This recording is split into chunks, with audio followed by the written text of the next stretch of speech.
Hello friends, I'm George, the nice smelling gentleman. Today I decided it's time to do my first fragrance review of 2023, and it's going to be about a fragrance from the house of Lattafa, and that's the Lattafa Ramz Gold. Let's take a quick look at the presentation of the fragrance. It comes in this very dark red colored box with some golden accents. I don't know if the camera will pick up the actual color of the box, but that doesn't matter very much. You have the Lattafa logo on the top. You have Ramz Lattafa on the front, the sticker of authenticity, some legal information, plus the production date on the bottom. This bottle was made in June of 2022. Okay, let's get this out of the way. Then let's take a look at the bottle. Again, dark red color with golden cap and some golden accents on the front. The cap is made out of plastic. It's quite a cheap, has quite a cheap feel to it. And then this is the atomizer. As you can see, decent atomizer, not the best, doesn't put that much juice out when you press it. Okay, just want to point something out before actually talking about the actual scent, and that's the fact that there are two Lattafa fragrances in this Ramz line, the Ramz Gold, which I'm going to talk about in this video, and then there's the Ramz Silver, which, as you can see, has pretty much the same bottle design, the same cap. The only difference is that the color of the bottle here is slightly different, and the cap and accents on this bottle are in silver color. Now, don't be fooled, these two fragrances have absolutely nothing in common. The Lattafa Ramz Silver is a clone of Jean Paul Gaultier Ultra Male. Alright, let's talk about the scent now. Again, I'll show you the spray in action, just so I can feel the fragrance as it opens up. I have it sprayed on the piece of paper like half an hour ago because I want to talk about the dry down too. Now, what you get once you spray this on yourself or on clothes or on a piece of paper, you immediately get hit with this very strong, very scratchy rose note, which is accompanied by a citrusy note or more a fruity note. What I pick up in the opening is a blast of apple plus a lot of rose, like sharp, screechy rose. The opening is not my favorite part of this fragrance for sure. You also get a bit of an alcohol blast, but that goes away quickly, rather quickly, in about 30 seconds or maybe like a minute or two. The alcohol is, evaporates, and you're left with this mix of apple and maybe some other fruits and a strong rose note.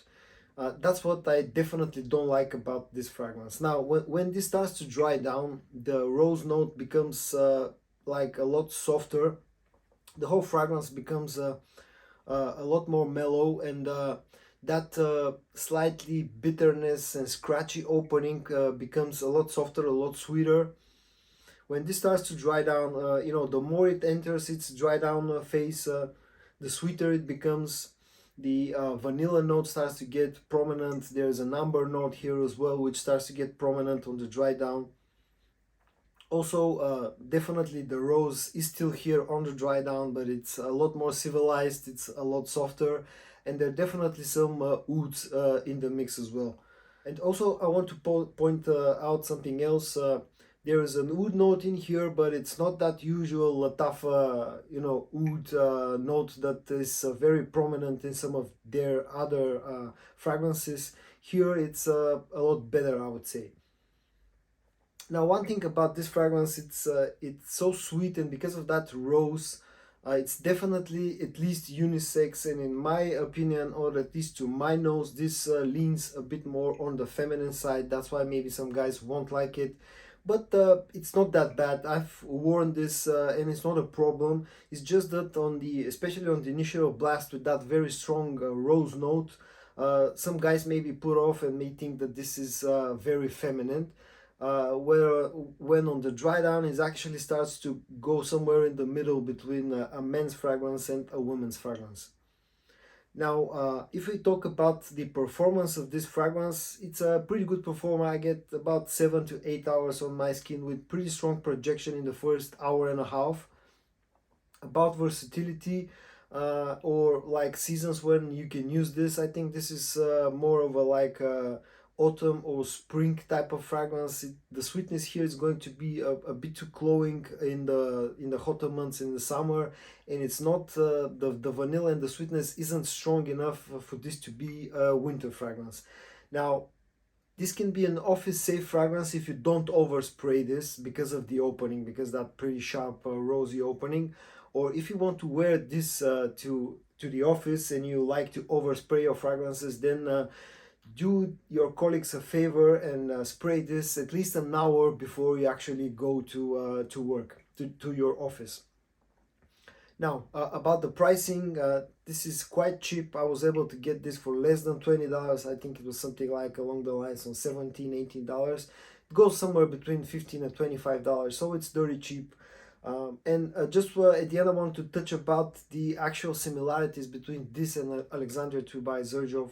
On the deep dry down of this fragrance and Alexandria 2, you can definitely pick up some resemblance. Maybe they're carrying like half of the same DNA, but this is not as sweet, not as mellow, not as well blended as Alexandria 2 by Xerjoff. And again, as I said in the beginning, if you're looking to buy this because you want a clone of Alexandria 2 by Xerjoff, don't do it. This is not a straight up clone of that fragrance.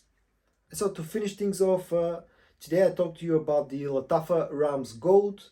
If you are into fruity, rosy type of fragrances, you can definitely check out the Ramz Gold from the House of Lattafa, a good performer for a very cheap price. I hope that you found this video helpful or entertaining. If you did, give it a like, subscribe to my channel. Stay safe, guys, and I'm gonna see you in my next video. Bye bye.